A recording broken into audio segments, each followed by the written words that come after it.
Here's a strange one. You wake in the middle of the night, 3, maybe 1/2 past, and nothing's wrong. No emergency, no single worry you can put your finger on. Your mind is just on, turning over nothing in particular, and somehow that's worse, because if there were a real problem, at least you know what was keeping you up. Hello, I'm May at Evolved Minds. So instead, you're lying there awake for no reason you can name. You can't drop back off, and the not knowing it's in its own kind of frustrating. If that's you, some nights, most nights, the odd night, stay with me. In the next 10 minutes, you will understand exactly why nothing in particular is the part that bothers you. And here's the bit worth staying for. Once you see what's actually happening, that churning mind stops being something you have to fix. It becomes something you can let alone.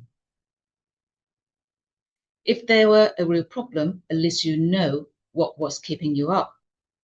Now let's clear one thing quickly, because it matters. Waking up at 3 isn't a fault.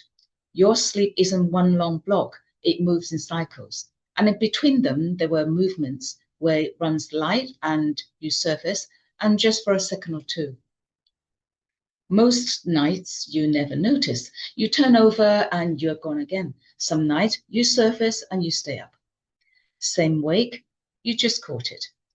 And there's a reason your body is built to surface like that. Now go back far enough, and the one who slept lightly in the small hours, who came up for a moment and scanned the dark, were the one who woke to see morning.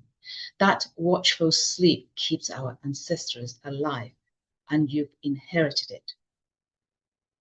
So when you wake at 3 and some quiet part of you feels faintly on guard for no reason you can name, that isn't a fault in you. It is an old piece of wiring doing the job it was built for in a bedroom that no longer needs it. So whatever keeps you awake once you are there, it isn't the waking. The waking is ordinary and ancient. Hold on to that, because it changed what we are actually dealing with. So if the waking is ordinary, why the churn? Why does the mind switch on and start it turning over nothing? Here's the thing about a mind. It has no off switch. Give it a job during the day, a task, a conversation, a screen, and it points itself at that. Take the job away and it doesn't go quiet. It wanders. Researchers found this again and again, and the mind drifts whenever it isn't given something to hold. That's not a failing of any kind. It's a resting state. It's what the mind does when it's off duty. Now put that wandering mind in the dark. 3 in the morning, no task, no screen, no conversation, nothing to point attention at. So attention drifts, and here's the part people miss. At night, it drifts differently. In the small hours, the part of our mind that keeps things in proportion. During the day is quieter, so its drift isn't neutral. It carries a faint unease with it, a low hum of something not right, even when nothing is. There is nothing in particular. It isn't a thought about anything. It is an idle churn of a mind with no job, color lightly gray by the hour. You go looking for the thing that's bothering you and you can't find it, because there isn't one. There is just a churn, and the churn feels like it's about something. But there is something else the mind is doing whilst it drifts. Through the night, when you are not asking any of it, your brain is quietly sorting the day, filing what matters and loosening what doesn't, putting things in their place. Researchers found that a great deal of that housekeeping happens while we sleep, so some of that 3 a.m. churn isn't random at all. It is the sound of the filing being done, the turning over. You are lying there resenting. That's not a mind malfunctioning. That's the mind doing maintenance you'd miss if it ever stopped. Which brings us to the parts that actually keeps us awake, and it isn't churn. It is what you do about the churn. You wake, you notice you're awake, and two things start up. First, you go hunting for the reason. Why am I up? What's on my mind? And because there's no real answer, you keep hunting, and hunting is work, and it's the opposite of drifting off. And then the second thing is, you start to mind. You should be asleep. There's a full day coming. Every minute wake feel like one you will pay for tomorrow. So now you've got a quiet, idling mind, and on top of that, a search that won't resolve, and a clock you keep checking.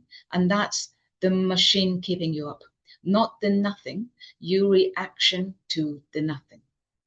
I've said this previously about the night generally, and it holds here more than anywhere. Trying to sleep keeps you awake, and its cousin, trying to work out why you are awake, does exactly the same thing.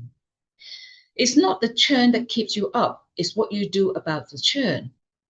So what do you do instead? Not fight it. You can't win a fight against a wandering mind, pushing a thought away, still giving it a job, and the job keeps it there. Here's the shift. The churn wants somewhere to go, and right now it is circling the one thing available. The fact that you are awake, all you are going to do is give it somewhere gentler to rest. Not a solution, not a plan. One quiet, dull place to put your attention so it stops orbiting the awakeness. That's the whole move. You are not thinking your way to sleep. You're taking the job away from the search and handing attention something so remarkable it has nowhere to build. Now let me show you. We'll do it together right now. Now wherever you are, let your attention drop to your breath. Don't change it, just find it. We are going to breathe in for a slow count of 5 and hold for 5 and out long and unhurried for 10. The out breath is the whole point, long and dull and going nowhere. Are you ready? In, 2, 3, 4, 5. Hold, 2, 3, 4, 5.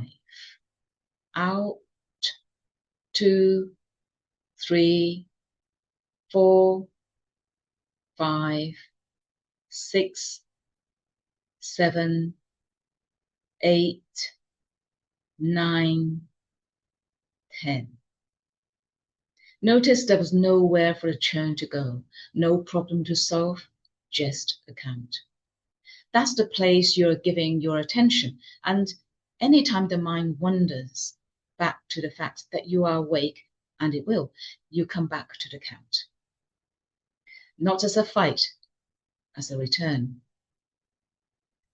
So here's where we land, and the next time you awake at 3 and your mind is turning over nothing in particular, you'll know what it is. An idling mind in the dark, doing the ordinary things mind do off duty. Some of it, the quiet filing of a day now behind you. Not a problem you failed to solve. There's nothing you are missing. Nothing needs your attention right now. You don't have to make the churn stop. You just stop feeding it in the wakeness to chew on and hand your attention something duller instead. The count, the breath. Somewhere quiet to rest. A mind wandering in the dark isn't a mind that's broken. It's a mind with nothing to do at an hour when there's nothing to be done.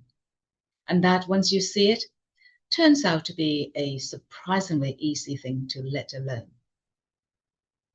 And there's a daytime cousin to all this. The same restless mind, but the daytime, it doesn't idle. It fixes on something real and won't let go. The decision you keep turning over and the conversation you replay, the thing you've already understood but can't stop weighing. That's overthinking.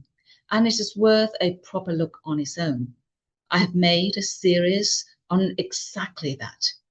I will leave it in the link below, and may ye at Evolved Minds. And if this landed with you, please like and subscribe for more Sleep for Busy People contents to come. Thank you for watching. Until the next one.